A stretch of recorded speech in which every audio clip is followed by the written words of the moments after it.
Hello and welcome back to Minority Reportz podcast and digital series. I am your host, Mona Shaikh. Very excited to be finally back. I know the Rona, also known as the coronavirus, but I like to call it the Rona, has gotten and grounded everyone. So I am here at home taping this, our first episode from home because not going to Vegas to the studios to tape this. So here I am. But today I'm very, very excited to have an incredible guest. She is just an absolutely fantastic stand-up comic. I've worked with her. She is, you've seen her on Nickelodeon. She's been on Silicon Valley. And she's just a trailblazer. You've seen videos of her on Now This about racism that, Asians are facing at the moment due to the coronavirus. I want to welcome you to my very, very funny friend, Helen Hong. You see me? Yay! We did it! Yes! Welcome, Helen Hong. How are you, my friend? Hi! It only took, You know what? Not bad. We did about 6 minutes. That's not actually 4 minutes. That's not bad at all. I want you to know that I curled half of my hair and not this half. Because in the time of Rona, we do what we can. This is the best. You don't understand. All I did was just curl this. The back is horrific. Yeah, the back is just a matted knot. There's birds nesting in the back of my head right now. Listen, and I'm in my sister's closet. I noticed. I was just going to ask you, which closet? This is a washing machine that I'm leaning against. So I am quarantining with my sister who lives in San Francisco.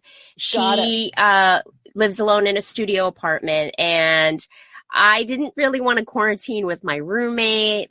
I would rather be with my sister, and she was starting to go stir crazy by herself. So I brought my dog up to San Francisco, and we've been quarantining in her small studio apartment.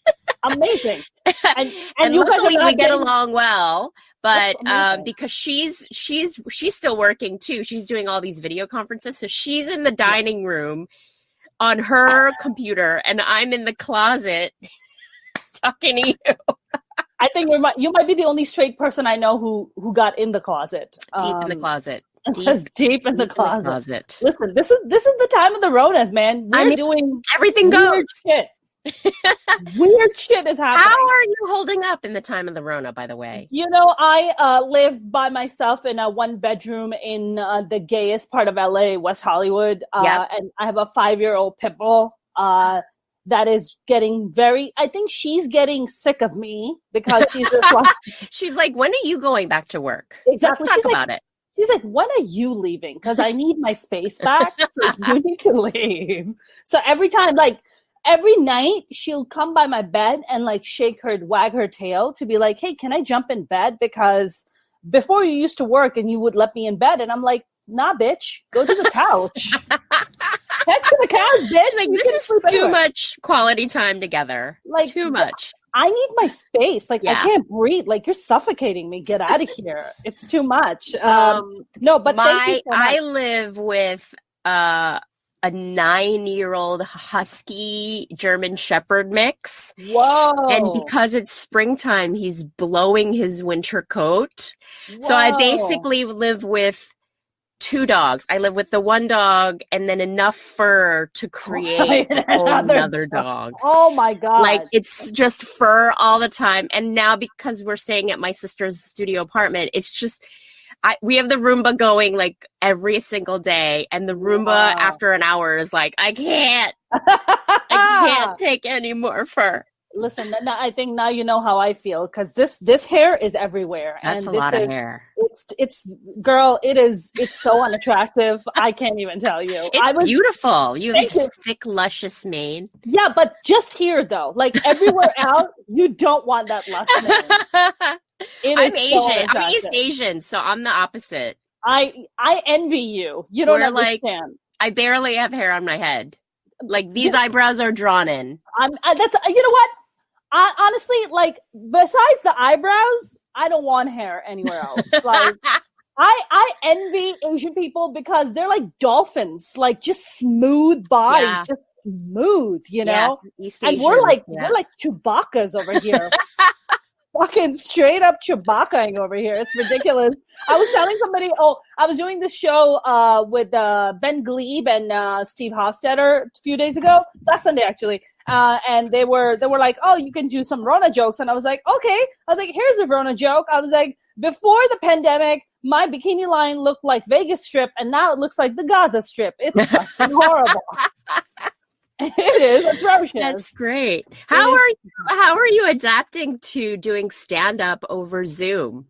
You know, it's a little challenging, but I've been doing these online shows for the past 5 weeks, and they've been doing really well. So we've been having a really good turnout. People love to tune in, but it's kind of strange because you don't get to hear people's laughter. You have to they type their reactions, or you have to read their reaction and then like interact with the comedians. What about you? Have you done any of the online shows? I have. I've done a handful, and at first the idea of it was like, oh, that sounds horrible. That sounds like the worst thing that could possibly happen. I'm like on the computer, alone in the closet, telling jokes to myself. But I actually did. So I've had a couple of different experiences. One where, like you said, they're just typing their reactions, and you just see like the Instagram like emojis popping up on the bottom. Right.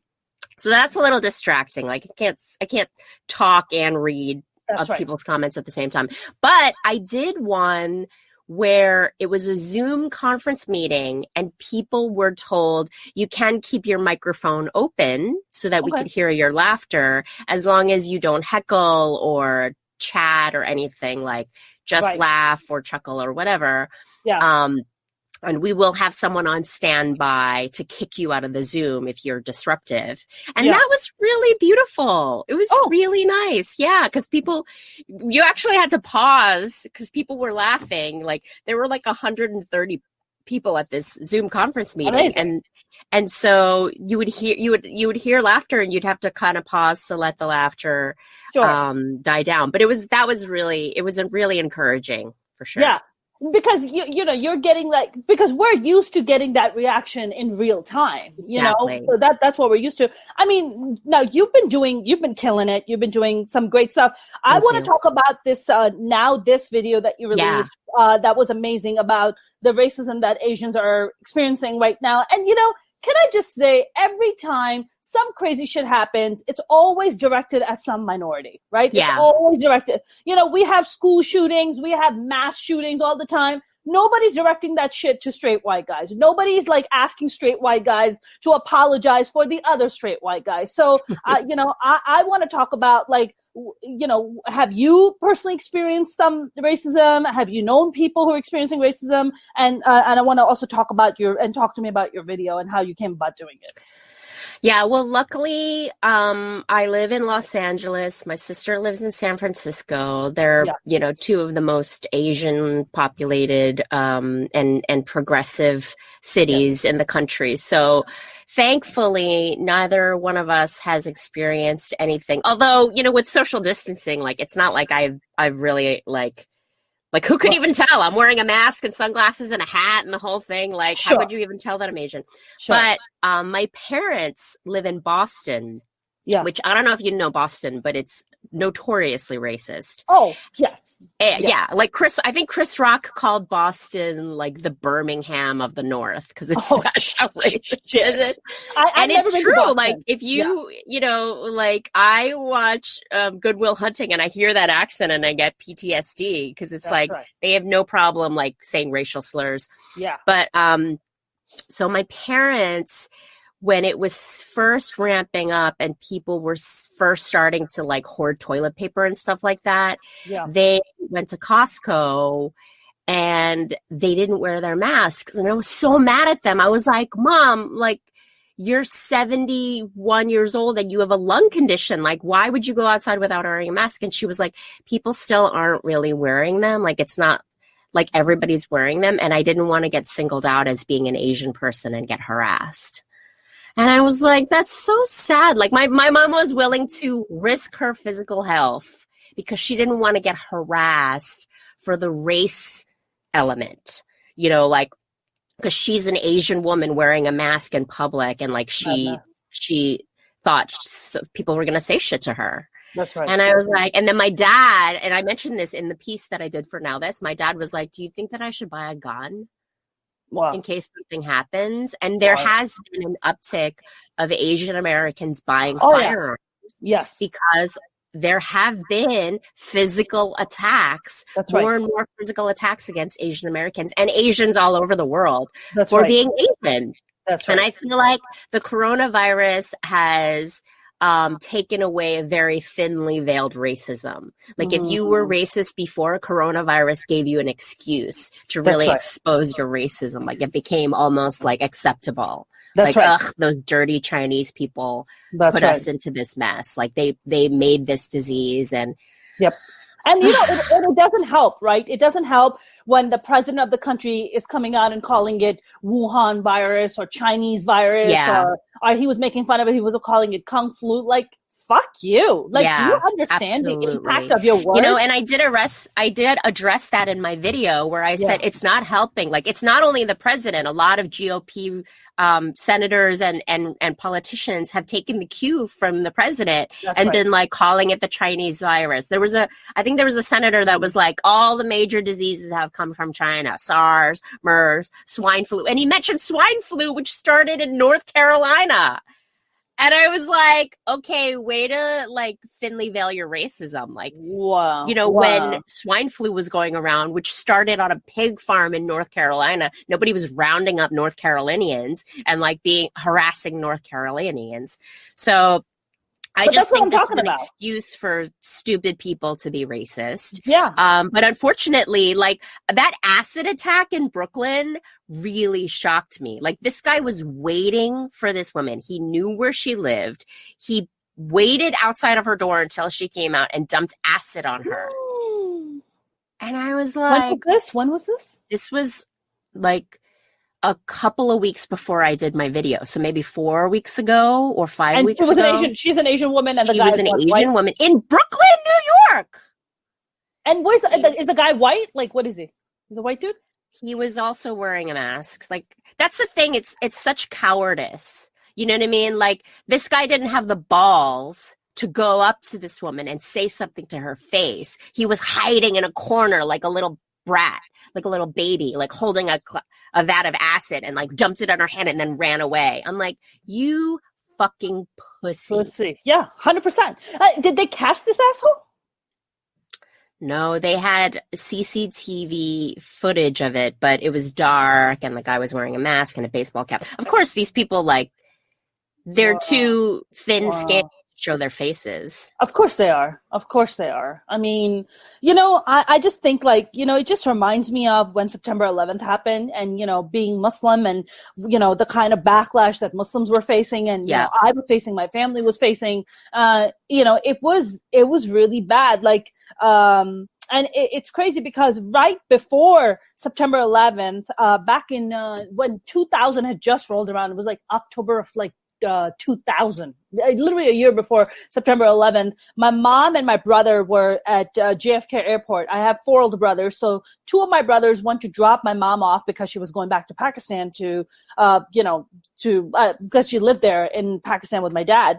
And while they were going in, everybody was like rushing in. Long story short, the 2 security guards who worked for the airline, one took a massive blade out and cut my mom's face open.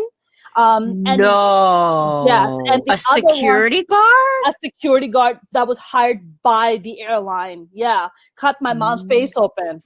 And as my brother like leaped to like protect my mom, the guy took my brother, put him against the wall and stabbed him in like 5 different places. And my brother was just laying there bleeding, and the cops came running and started cuffing my brother while he's laying there bleeding, almost at the verge of death. And my mom's holding her face, blood gushing out of her face. And then people were like, no, you don't understand. It's not him. It's the 2 security guards who just dropped the blade and ran off. And then they had to go and catch the guys. Yeah. And these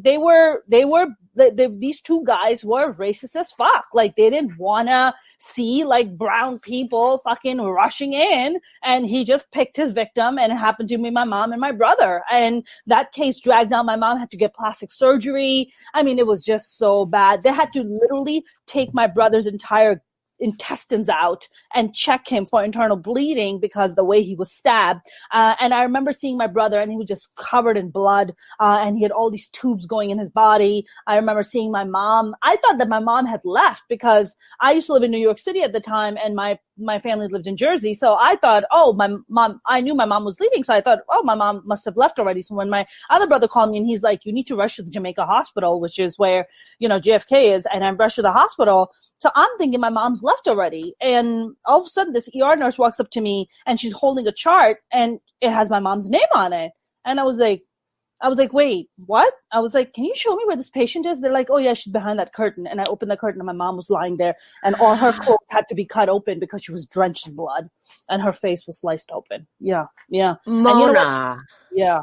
That's the level of hate crime I'm talking about. I mean, I think, the saddest part is for you and I, because we are Asian, we're the last wave of immigrants, so we're always considered not American. That's right. We're always considered other. We're always considered those people. We're never accepted as true Americans. Like, you and I and our families, we've been here for years and years and years. Like, my whole family, like my parents, like, became naturalized citizens. My dad is like the most patriotic person in the States.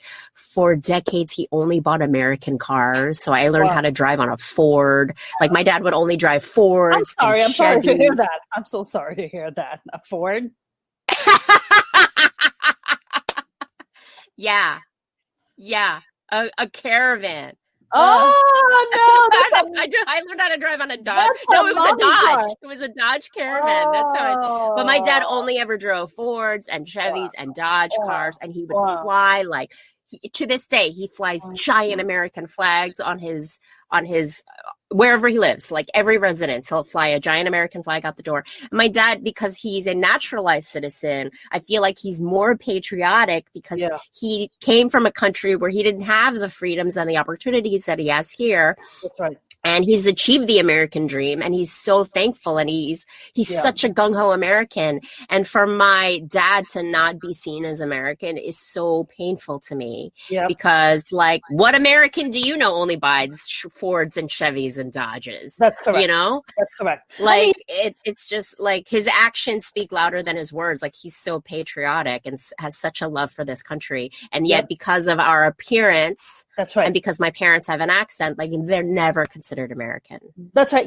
And then that's interesting. You said that, like, I love the fact that you're, like, look, I'm a naturalized citizen, right? I'm not born and raised here. I was born and raised in Pakistan. I moved when I was 15. You're born and raised here. I wasn't. I'm an immigrant. Like, I'm not even first generation. I'm a straight up immigrant. And the thing is that my mom became a naturalized citizen, and and it's like, whenever she refers to America, she always says, well, white people's country. She doesn't even think it belongs to anybody else. She's like, white people's country. And I'm like, no, you don't understand. You are an American too. She's like, yeah, but I'm naturalized, so I'm not really an American. It almost feels like she apologizes for her existence on an American island, on American soil. It's just like, there's like the sense of like, we're just here. I don't want to bother you. I hope I'm not bothering you. And it's like, fuck that. Like, we work hard.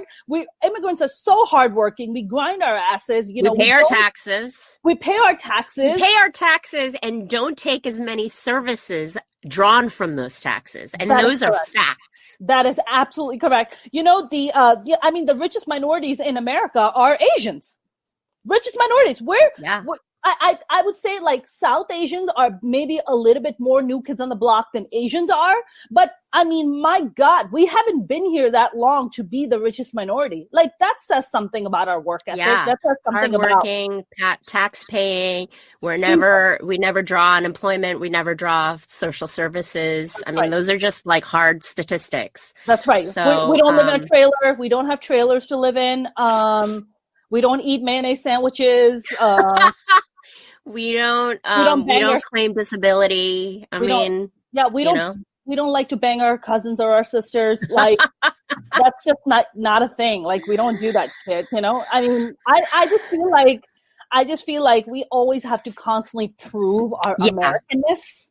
That's how right. American are you? How American or do you really love this country? I remember doing this show in Nevada about 2 years ago. And it was a veterans afternoon. It was like a Sunday afternoon show. And I was the opening act. And I go up and I'm doing my thing. And I was like, oh, give it up for the veterans. You know, thank you for your service.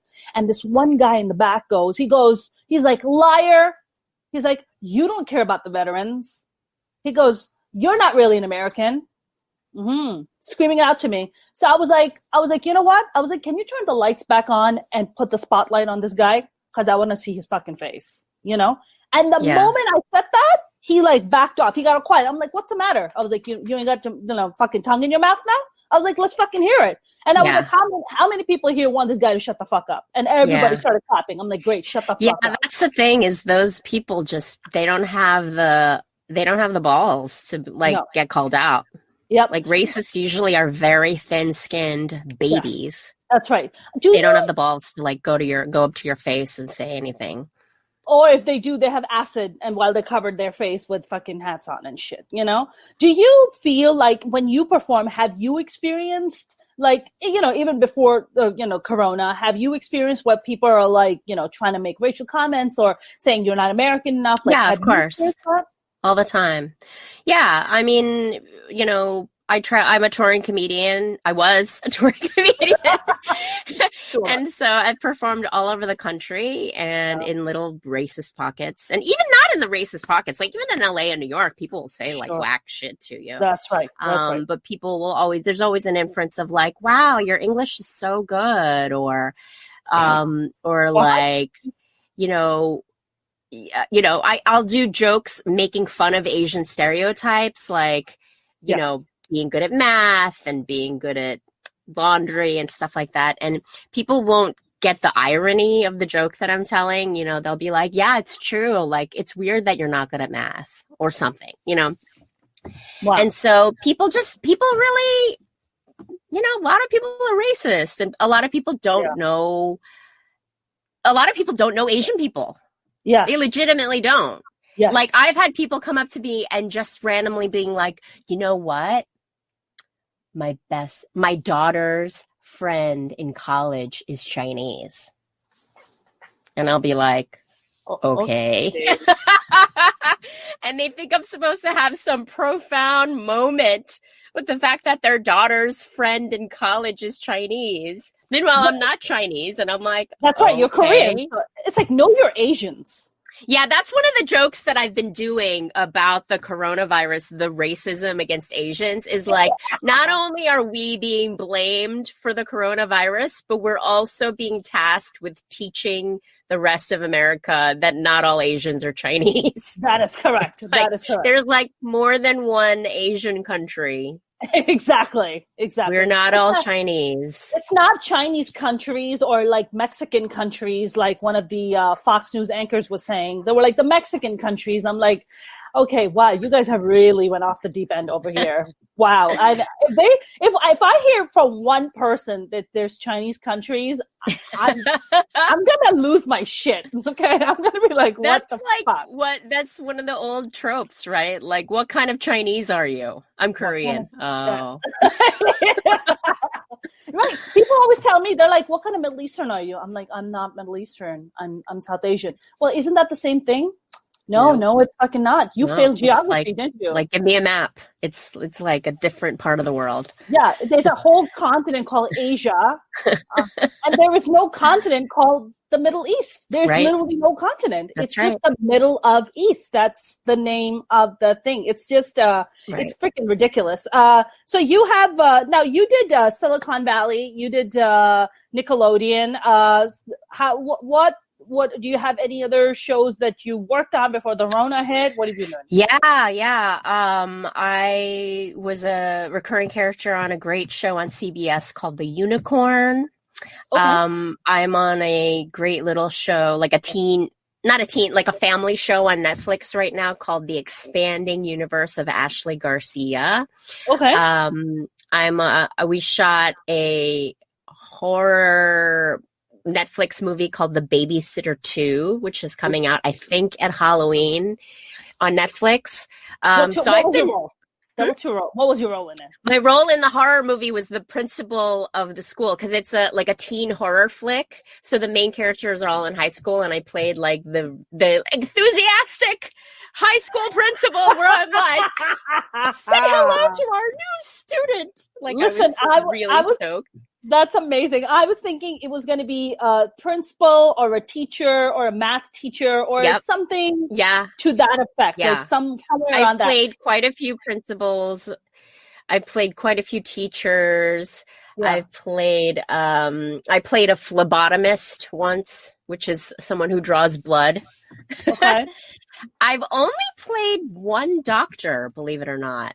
Really? Yeah, those roles are for us. Those roles are more for like the brown people. Right. Yeah. Those roles. And that brings me to so I've been thinking about like the stereotypes that are there on TV, on film or TV for like Asians and for South Asians and for Middle East. What would you say are like the most stereotypical roles for Asian, for Asian artists? Medical profession, for sure. Like doctors or like... I own 2 lab coats, Mona, and those are just for auditions. 2. Why do I even? Why 2? I have one. I bought one, and then I played. I have played a doctor more than once. I played a role for True TV. Yeah. No, for Pop TV, I played a doctor, and they had to make a doctor's lab coat. They actually put my name on it. Oh, wow. And then at the end, they were like, "Here, do you want to keep this?" And I was like, "Sure." So I own 2. But that's how often. It says your real name, though. It says your Helen Hong. Yeah, it says Helen Hong. So it says like obstetrician or something. Wow. Yeah, I had that. You can always like make that your dating profile picture. I think that's a great dating profile because, we're expected to be like doctors and engineers. I know. This is the thing that's driving us crazy, right? It's like technology.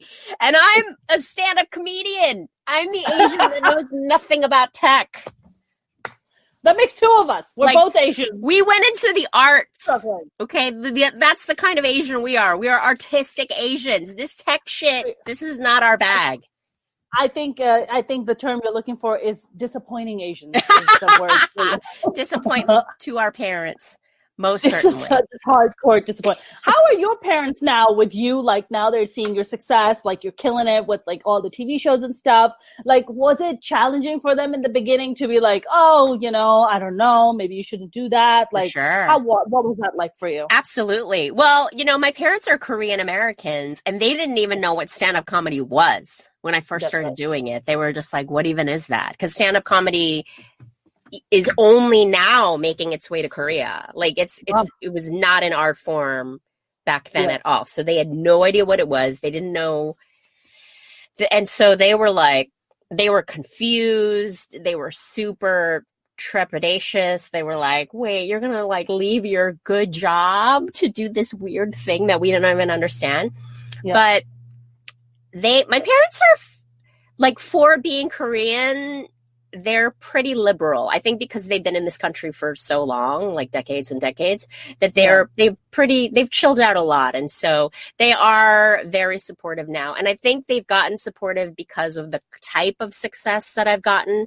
Because not only am I acting on TV, but also I do an NPR show regularly called Wait, Wait, Don't Tell Me. Yeah.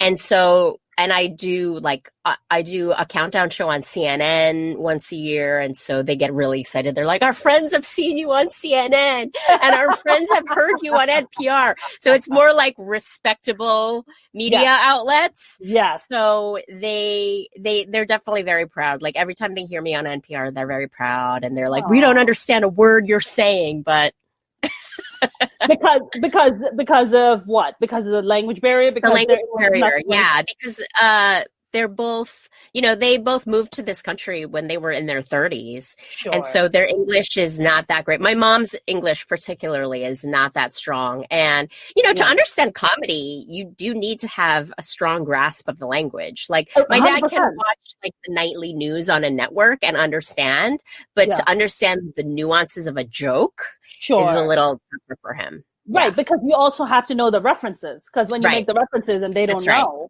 they're like, I don't know I don't know why that's funny. Right.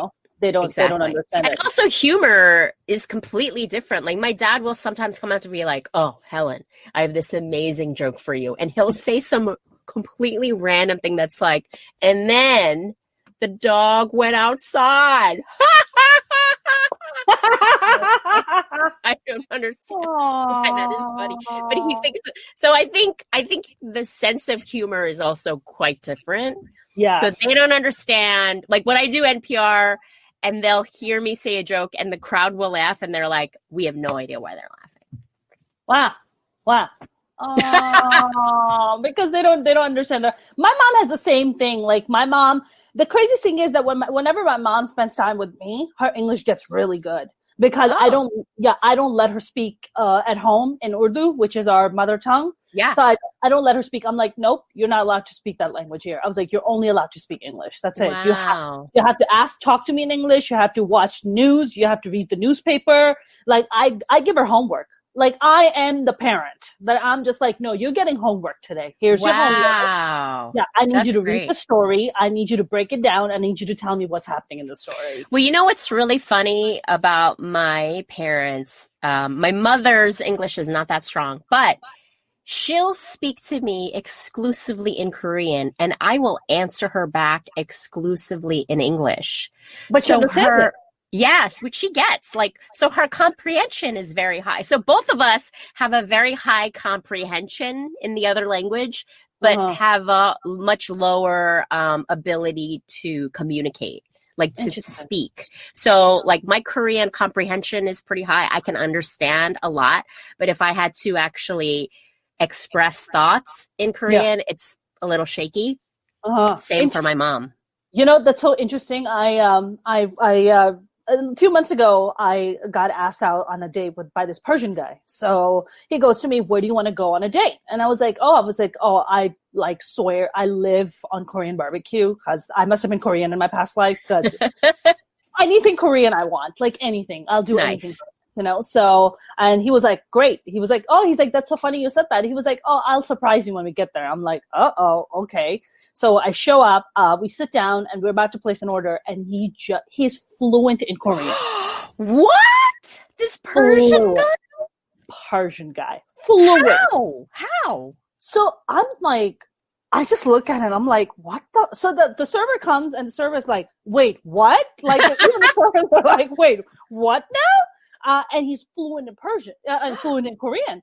So I'm like, dude, what the fuck is going on right now? He's like, funny story. I lived in Korea for 10 years. I was a TV actor there, and I became fluent in Korean. So then everybody around us is watching us, and they're like, I know that guy from TV because he's been on like Korean TV. Wow. And he's like fluent in Korean, and all the servers now who don't even who not even dedicated to our table are now coming over and speaking Korean to him because he's a celebrity. He's a celebrity. He's a Korean You went celebrity. On a date with a Korean celebrity who was not even Korean. That's so fun. It's funny that you say that because this is a weird phenomenon that happens in Asia where if you are not Asian, and you come to the country and you looked distinctly non-Asian, so white, black, Middle Eastern, like brown, any sort of non-Asian, you can go to Asia and be a TV star if you can speak even a little bit of the language because, East Asian cultures like Korea, Japan, China, they're so homogenous. Yeah. They don't have any racial diversity.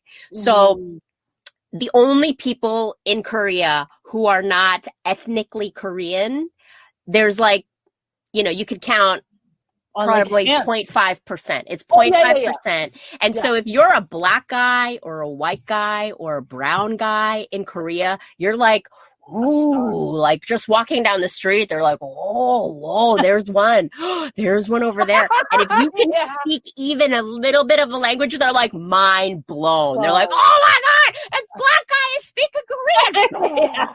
And so people will go up to, and I know this because I taught English in Korea for a year and I had white friends who people would go up to them and be like, hi, I'm a TV producer. And I would really like for you to be in this commercial if you can say these 5 words. Wow. Because you're white and you're so distinctive looking. Yeah. And so I believe it. I believe that that Persian guy, if he could speak even a little bit of language, they were like, we want to put you in movies. Oh, dude, he made so much money. Yeah. He was like, I made so much money. He's like, I got treated like a king. He was like, I just had the best time. And he went to Korea for an engineering job. Yeah. And got pulled in to come and audition for this role. Yeah. I'm telling you, that happens. Like people will go there for English teaching jobs or engineering jobs, and people will just stop them on the street and go, I'm a casting director. I would love for you to come in and audition for this. Because there's only like 10 black people and 20 white people and 30 brown people there. And so anytime you see one, it's like, whoa. Yeah. You know, that's so funny you said that. So Pakistan has its own level. Pakistan has we have a lot of Afghanis and, which is not very different, but Afghanis are they look very different than us. They're blonde hair, green eyes, blue eyes. And you're just like, whoa, are you a white person? And they're like, no, I speak Dari and I'm Afghani. And you're like, oh, that's amazing. But we have a massive Chinese population in Pakistan. Massive. Wow. Why? Because China is our neighboring country. So we just have a huge influx of Chinese that come into Pakistan. And so you'll be talking to a Chinese person and they'll just be speaking fluent Urdu with you. Like it's nothing. They just speak. So in our building, the apartment the flat that I was born and raised in Pakistan, our neighbors was Mrs. Liu. That's her name, the Mrs. Liu. So her son Sean and I were the same age. So I grew up next to a Chinese family, and that was our diversity that we grew up with. Yeah, and so there's none of that in Korea because Korea is bordered by North Korea, which is bordered by China. Right. And then the rest of South Korea is a peninsula, and over here is Japan. Okay. So there's nobody that is not East Asian, nowhere near anything. That's right. Yeah. I mean, in Pakistan, it's very interesting. We have a saying in Pakistan because the Chinese are, considered very, very smart and, incredibly business savvy. So we have a saying in Pakistan that the Chinese come to Pakistan on bicycles and leave in Mercedes Benzes because they do so well. Because Chinese food is considered exotic, very high-end food in Pakistan. Chinese food here is Chinese food is kind of junk food in the sense, Yeah. But in Pakistan, it's considered very, very high-end. Like some of the most high-end restaurants are Chinese restaurants. Yeah, because Chinese food is considered very oh my God, very, very fancy. Posh. Very posh. Very posh. Dr. What is it? Mr. Chow in Beverly Hills. That's the level that it's considered. That's interesting. Yeah. And everybody's dying to learn how to cook Chinese food. All the big chefs are let me teach you how to make this Chinese dish. It's a really big thing. The day my mom would make Chinese food, it's oh my God, something amazing happened today. What are we celebrating? What are we celebrating? And then you come to America and you're oh, it's not fancy? It's not fancy? That's and crazy. It's not even Chinese. It's not even Chinese. Not in the slightest. You're just not even Chinese.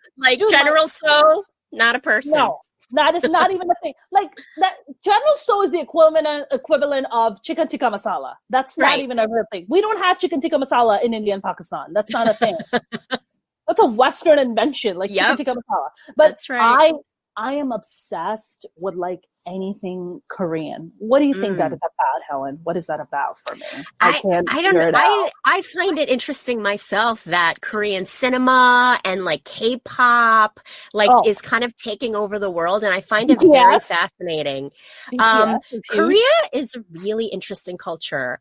I often call Korea I call Koreans the Sicilians of Asia.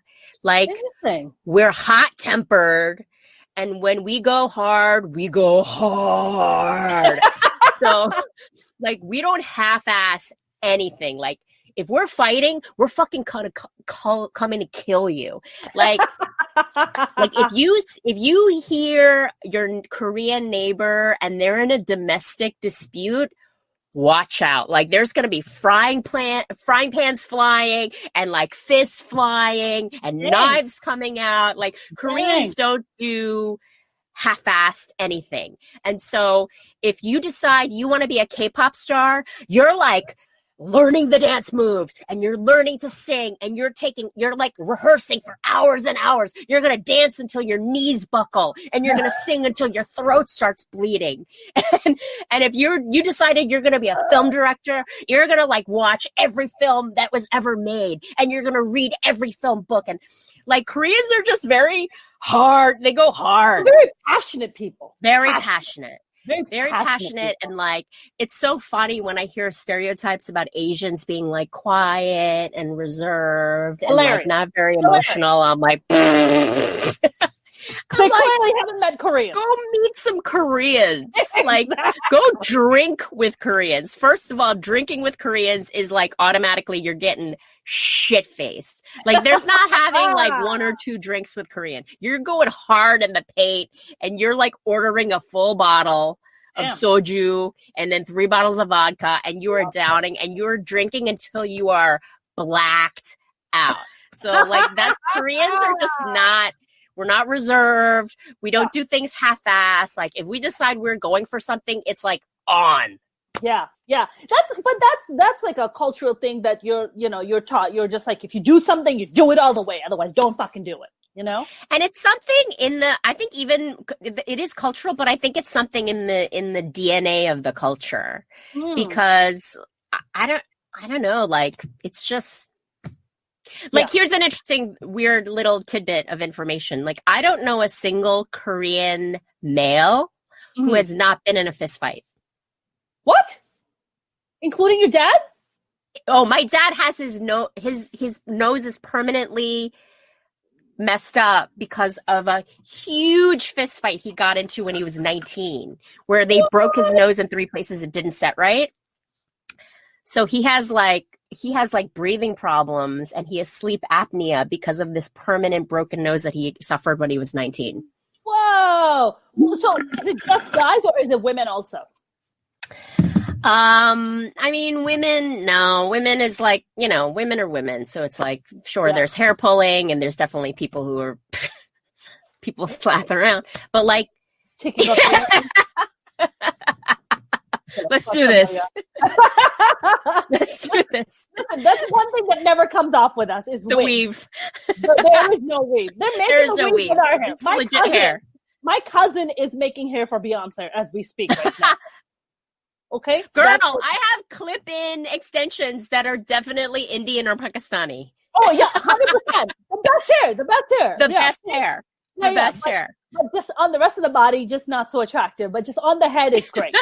Just on the head. Stunning. You. Did you ever see that Chris Rock Good Hair documentary? You know what? I've seen parts of it. I've never watched the whole thing, and I'm dying to watch the whole thing. There's a part where they talk about they will have hair, like, poachers go to India and they'll go to a temple where girls are praying and they're like prostrate, like, and they'll sneak up behind them and cut their hair and then go running off, like, while they're praying, and they'll just sneak up behind them and then run off. And I was like, what? That's crazy. You gotta watch it. Okay, yeah. You know what? That's gonna be on the list today. It's definitely so watching it. Interesting. In fact, of course, the Koreans are the bad guys in that documentary because we're the bad guys with the black people. Because there's a lot of hair businesses that are owned by Korean business owners. So, like, this was famous in the LA riots. A lot of Korean people will go into a predominantly Black or Hispanic neighborhood and start a business because they see a a need that's not being met. Like they'll see a niche where it's like, okay, this Black neighborhood doesn't really have any stores, so I'm going to go in and like start a store. Or this Black neighborhood doesn't have a lot of hair shops. So we see an opportunity where you're going to go in there and open up a hair shop. So, you know, it's kind of like the two bottom rungs of society trying to eke out a living, right? So it's like recent immigrants, Korean immigrants who are like, we want to own a business. We don't have a lot of capital. We can only pay X amount in rent. What can we do? We can open up a store in a very bad neighborhood. Sure. In a very economically depressed neighborhood.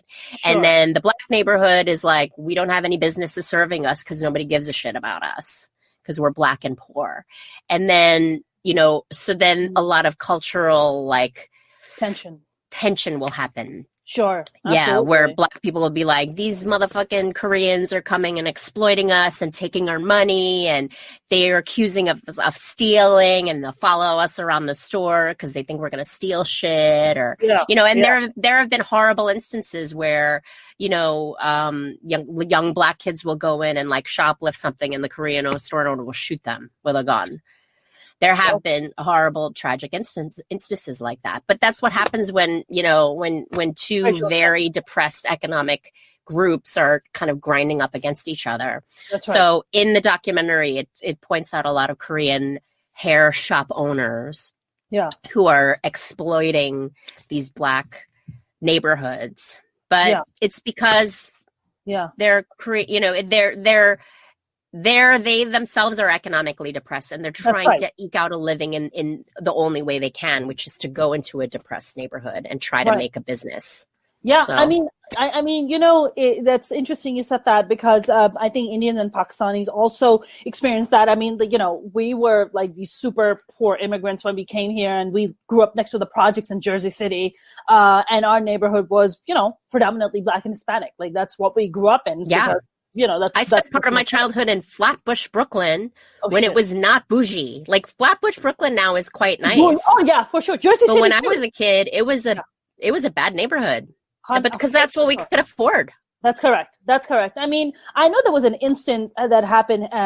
This Indian guys who owned this gas station, which is, you know, the stereotype for a lot of Indians and Pakistanis owning gas stations.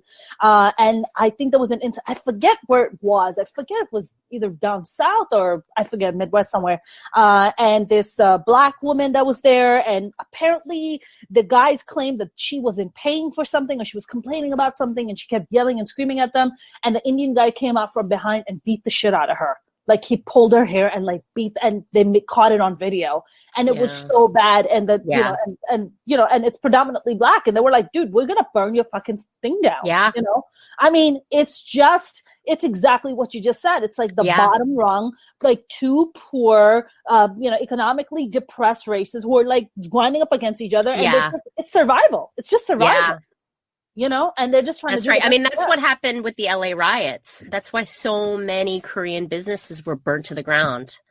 Is when people started rioting, and there was just so much simmering tension and so much anger.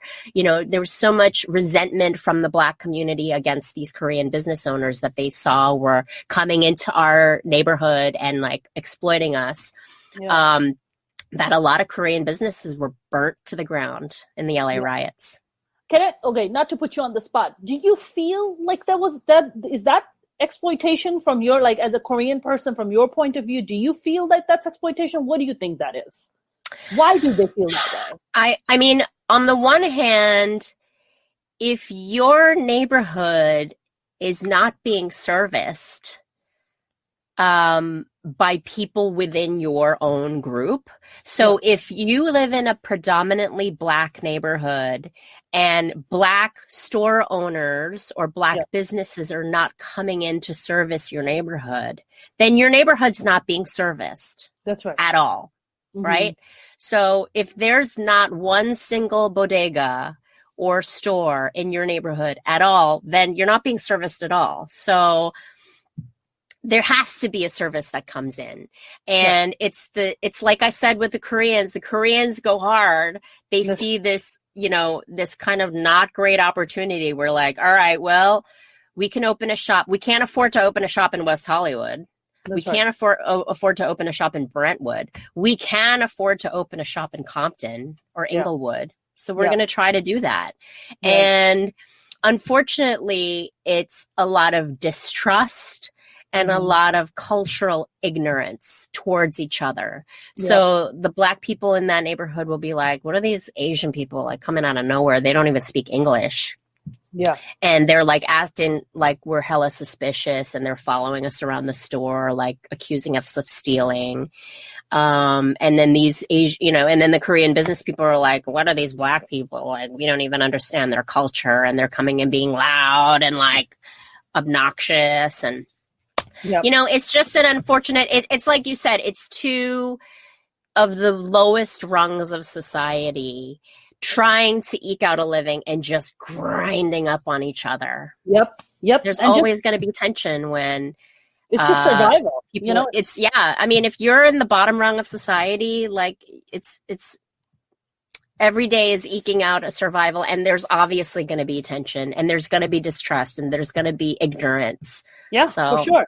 I mean, when I went to high school in Jersey City, and I was a new kid. I mean, I started off in 11th grade. First of all, what a fucked up time to start high school. Like everybody has their groups, their friends, and you're this weird immigrant kid that comes out, and they're just like, hey, hi, I'm an immigrant kid. I just got here from Pakistan, and does anybody want to be friends with me? And they're like, fuck off, Right. At first, they thought that I was Hispanic. They thought I was Puerto Rican. So I was like, man. It's because you have those amazing eyebrows. I think it's amazing eyebrows, and it's the hair. I think they were like thinking about the hair. And so my brothers taught me that if I have Hispanic kids approach me and start speaking Spanish, all I have to say is no habla español. That's it. That's all I have to say. And I was like, oh, okay, I can say that. And then all these like Puerto Rican or Dominican kids would walk up to me and they'd be like, start speaking Spanish. And I was like, no habla español. They're like, you're not Puerto Rican? And I was like, no, I'm not Puerto Rican. I was like, I didn't even know there was such a thing as Puerto Rican. Like, I didn't even know there was such thing as Dominican. I didn't know anything about the Hispanic culture, because Pakistan, we just know, you just know white people, maybe a handful of Black people, and then just Asian people. There's no mentioning of Latinos. There's no mentioning of the Latino culture. We know nothing about the Latino culture. Yeah. So I got here and I was like, oh my God, this is, but some of my dearest friends were Puerto Rican and Ecuadorian. Those were my, really cool, dear friends. And they would offer me weed and fuck, dude, I should have smoked that weed. I should have smoked it. Yeah. And I didn't. We should have been, in hindsight, we should have done way more drugs. Way more drugs. But, I'm like trying to catch up. I've been smoking so much weed. I don't know what's the weed intake for you. I mean, I smoke weed every night. Mainly because you've been doing the Rona. You've been getting through Rona high. I've been getting, dude, I know it's Ramadan and, but the tequila has been helping me like a lot. So I've been drunk every night. Yeah. My sister. Do you smoke weed? Like, what's your weed intake like? I don't smoke weed. I will do CBD. I'll do some edibles once in a while. Okay. But I don't know. I feel like I never found that sweet spot where I'm like high to feeling good, but not too high that I'm paranoid. Oh, okay. Oh, you're one of those people that gets paranoid. I get really paranoid. Yeah, I get really high and then I'm like, what is happening? So when you say paranoid, like what thoughts are going through your mind? Like, what are you thinking? I used to smoke with like a boyfriend and I would think he would try to kill me. And I wouldn't act on it. I would just sit there like still and be like, is he trying to kill me? Was that even pre-high? Did you have thoughts like that? Like pre-high? No. Like, I don't really trust this guy. No, not at all. Interesting. And it wasn't even like a terror that he was trying to kill me. It was just like a fact, like, oh, I think he's trying to kill me. Wow. Like, it was very matter of fact. Like, I think he's trying to kill me. But so you would never verbalize. He's trying to kill me. It was just like, he's trying to kill me. But you would never verbalize that to him. No. Because I knew it was part of the paranoia. Just part of the paranoia. And then sometimes I'll smoke and I just get so high and I will sit there and I'll just think, I'm so high. I'm so high. And then at some point I'll be like, is this even fun? I'm not even sure. Would you get like, what do you smoke? Indica, sativa, hybrid? What are you smoking? And maybe that's part of my problem is I don't know. These days I just smoke like if my roommate's smoking, I'll take a hit of whatever he's smoking. My roommate who you know, Faraz. Oh yeah, that's right. Faraz is your roommate. That's right. Did he go back to the Bay Area or has he been? No, he's been quarantining at our place. Okay. And part of the reason why I'm here at my sister's is all right, there was a point where his girlfriend was also quarantining at our place. And I did not want to quarantine with him and his girlfriend at our place. I just felt like it was a recipe for disaster. So I was like, why don't you guys chill out here and I'll go hang out with my sister. And that's been working out good. That's awesome. That's very nice of you to, give them their space and then you just head on. And speaking of relationships, are you now on dating? Are you dating? What's your love life looking like? I mean, I'm dating a White Claw every night. A new White Claw every night that's my lover. Yeah. Are you on dating apps? Or are you like doing like? I was on dating apps before the Rona. Well, what about FaceTime? You can still FaceTime people and like. Oh, come on, Mona. Mona, what is the point of dating except to? I mean, yes, but you can't do this. People are gonna get really so mad at me right now. I've been taking chances. I've been like FaceTiming people. Yeah. And Mona with the Rona. I'm doing great. Mona with the Rona gamble. Mona doesn't have the Rona because Mona does the FaceTime and then she like scans it and then asks them what their lifestyle's been like. And they're like, no, I stay home and I clean and da-da-da.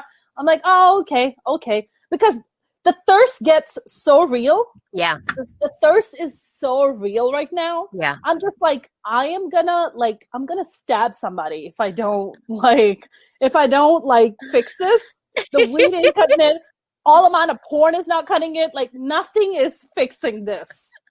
Before I stab someone, you're funny. I must quench this thirst. So that's. I hear that.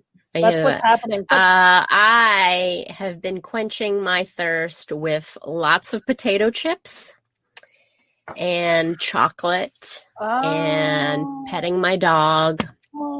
Maybe my dog is a little sick of me wanting to cuddle too much. I'm just like, come here, you. And he's like, ugh, stop. You're like this thirsty bitch. Get away from him. He's like, I can smell the thirst. I can smell it. I mean, you know, and I know, like dating in Los Angeles is like not the easiest. It's horrible and it's awful. It's rough, man. It's freaking rough. But I just feel. I feel like, you know, whenever I meet people, whenever they leave LA, they immediately find a significant other. Like immediately. They're getting married. It's like true. Lovely humans. And I think LA, when I lived in New York City, I thought New York was literally the worst city. And then I moved to LA and I was like, no, it's neck and neck. No, I would say LA is worse than New York in dating. I don't agree. No? No. So what's your experience been like? Well, you know, the sheer numbers in New York work against women. It isn't like 8-1 or something like that? There are literally, last time I checked, which is probably worse now, there were something like 100,000 more single straight women in New York, in the New York metro area than single straight men. What? Like 100,000! That's insane. That's why so many of the available men in New York were dating like 2 or 3 women at the same time. Because they can.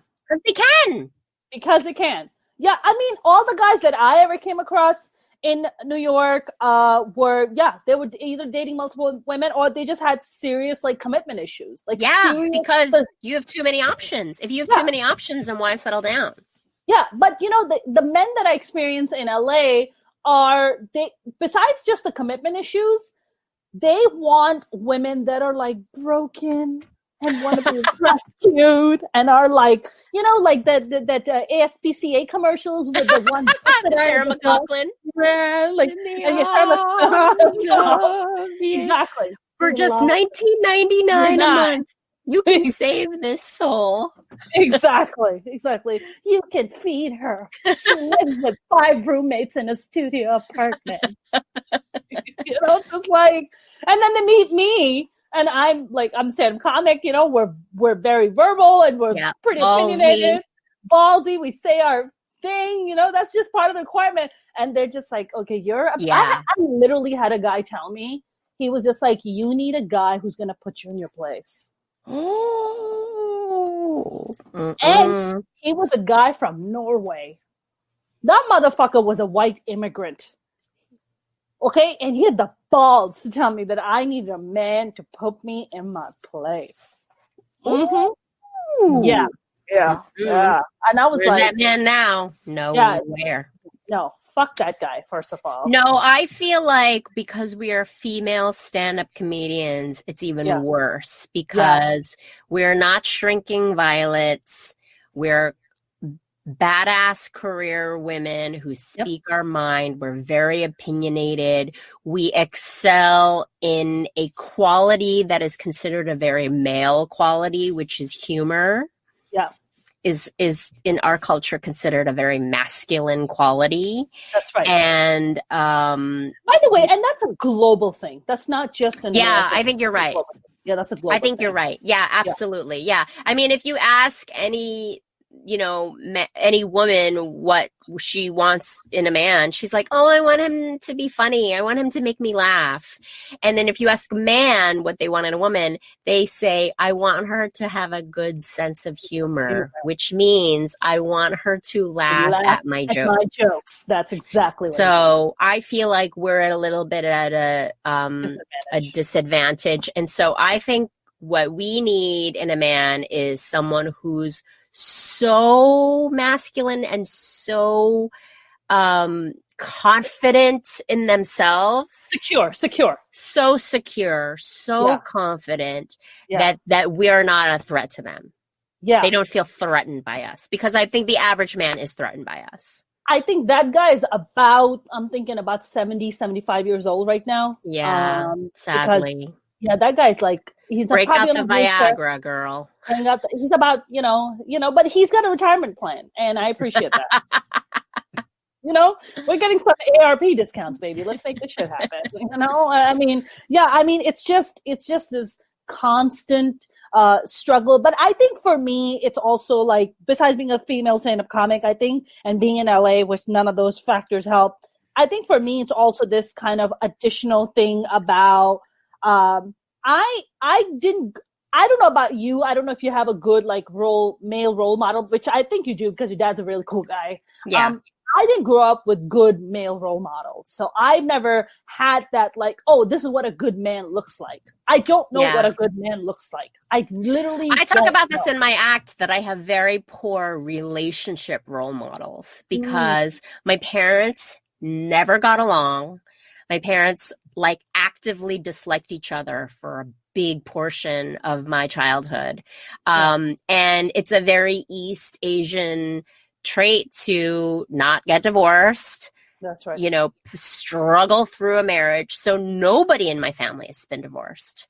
Wow. And they're in miserable relationships. Miserable relationships. Yeah. And so that for me was the template growing up of what relationships were like, is like misery and hatred. You're supposed to struggle. Yeah, you're supposed to struggle in a relationship. You're supposed to. And a marriage isn't about love. A marriage is a partnership, almost like a business partnership. That's right. It's a transaction. Correct. It's a transaction. For me, I feel like that's it's not so much that I have a bad male role model, it's that I have very poor relationship role models.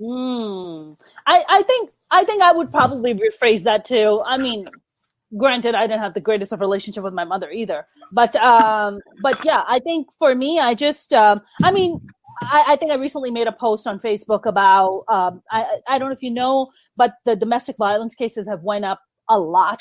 I know. 14 deaths have already happened where this guy beat the shit out of his wife and killed his kids and killed her. I mean, it's just really bad right now. The coronavirus has really spiked those numbers up.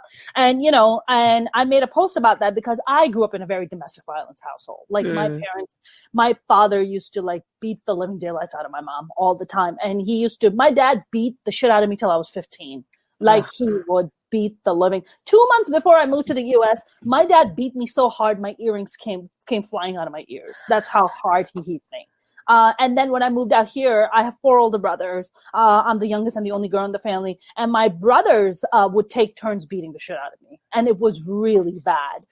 That at one point I just had to call the cops. And, and while I'm calling the cops, my brother's like calling my mom in Pakistan because that's where she was. And he's like, make her swear on the Quran that she's not going to press charges against me. Like, it was really bad, So the moment I turned 18, I was like, I got to get the fuck out of here. Like, it was just about self-preservation at that point. Yeah. It was just about self-preservation. And I feel like all like the LA part, the being a female stand-up cop part, then growing up with no like good male relationship role models. But it's like there are so many factors just working against me. There's like so much shit I gotta work through. I'm like, you know what? I'm willing to be a 4th wife of a Saudi prince at this point. You know what I'm saying? Like, shit is so bad. I'm just like, I know I can't be 3rd or 2nd because I'm past the like 25 mark age. So that's fucking over for me. So I'll take anything at this point. I'm tired of playing bills with my, like dick jokes on stage. Like, I'm tired. Like, I need help. I mean, does Korean culture have like arranged marriage stuff or no? Yeah, for sure. Yeah. In the city or rural areas or what? Yeah, it's definitely it's a practice that's dying out now because Korean culture has become so much westernized. Yeah. But even like my parents' generation, there was a lot of arranged marriages. My parents were not arranged, but they know people who were, and I still think if you come from a very traditional family, a very old school family, people are still doing that, and a very wealthy family. It seems like something that the people with money do to make sure their children get into the right family. Sure. That kind of thing. Right. But, transactional, right? Transactional. Like, right. Very transactional. Yeah. Transactional. But it's definitely dying out because the culture has become so much more westernized. Yeah. So I don't know anyone that's in an arranged marriage. But you guys don't do cousin marriages either, right? You guys no. Yeah. No 1st, 2nd, 3rd, no cousins whatsoever. Yeah, we have some of us are fucking our cousins. And yeah. That was never a thing in Korean culture. I don't think I think because the whole culture is so small anyway, that you're gonna end up fucking your cousin by accident. You don't even know. That's why, like, if you don't know anything about Korean culture, there's literally like 5 last names. There's Kim, Lee, Park, Choi. Hong is actually a much smaller, like there's not that many Hongs. Okay. But Kims and Lees and Parks. Huge swaths of the population. So the percentage of people that end up marrying someone with their own last name is very high. Wow. And the fact that you have your own last name the same last name means that at some point far back enough, you're from the same clan. Oh, wow. Yeah. Wow. So you have the same it's all cousin blood fucking. somehow? It's all cousin fucking. Got it. It's all cousin. Whether you want to or not, there's cousin fucking. We call it cousin fucking. You guys call it just fucking. I understand that. Yeah, dude, sometimes I had 2 of my first cousins got married and everybody was like, ooh, we were like frowning upon it. We were like, we hope they get divorced. We hope they don't have kids because, the whole deformities thing that comes up about fucking your first cousins and shit. And thank God they got divorced. And thank God then they went and like married other people and have like, not so weird looking children. But you're just like, oh, you're like, sometimes, but I know that some people sometimes like look at their hot cousin. You're like, I wish you weren't my cousin. Yeah. I had a hot cousin when I was young where I was like, yeah, but. Was he a Hong too? Was he at Lee or Park? No.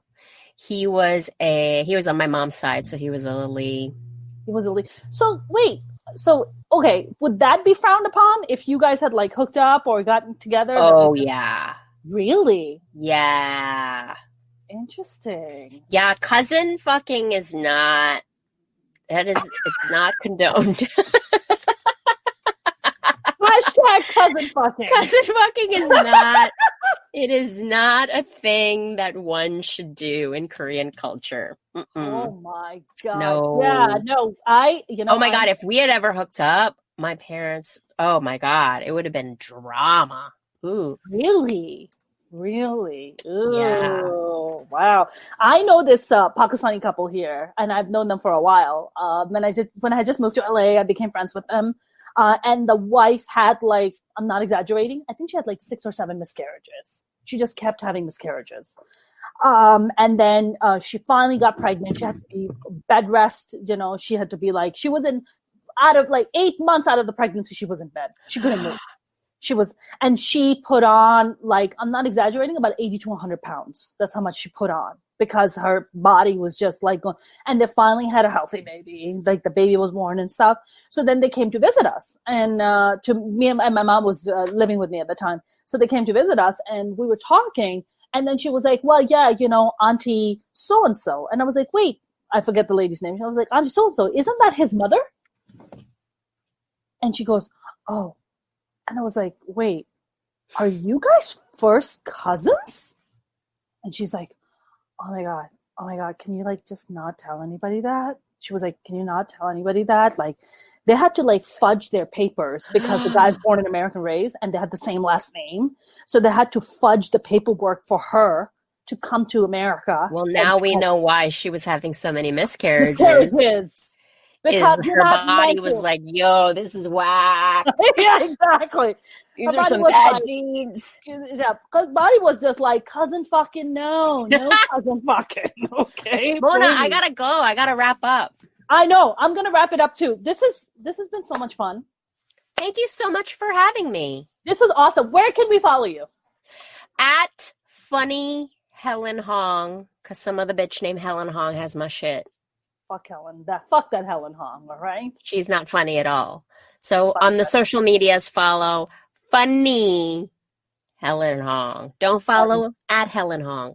Oh, Funny Helen Hong. And at some point, Funny Helen Hong will become at Helen Hong, and that's when you know I killed that bitch. Yes, you did. Or you just made so much money, you bought it out. That's what you did. Some of that Netflix money. Do you have any online shows coming up where we can watch you? Or you can see me if you have CBS All Access. You can see me on The Unicorn. If you have Netflix, you can see me on 2 series right now: Huge in France and The Expanding Universe of Ashley Garcia. And HBO right now is free. They're offering a free limited time membership, and you can watch me on Silicon Valley, the final season. Awesome. Helen, I adore you. Thank you so much. Thank you. The technical difficulties, we made it through. We made it. You're awesome. Thank you. Thank you so much for joining us. Bye. I'm signing off from the closet. All right. Bye. Take care. That was our episode. Thank you so very much for joining us. Please don't forget to subscribe to our YouTube channel. You can find us at Minority Reportz with a Z. You can follow us at Instagram at Minority Reportz. Instagram has now changing, so it's Mona Shaikh Presents, which is my last name, Mona, Shaikh Presents. We are on Facebook at Minority Reportz. And we have launched our weekly, every Friday, we have a comedy show that is at 8 p.m. And you can go on Minority Reportz, Minority Reportz with a Z.com, and you can see all our future online shows that we have coming up. I will see you guys next time. Thank you so much for joining us.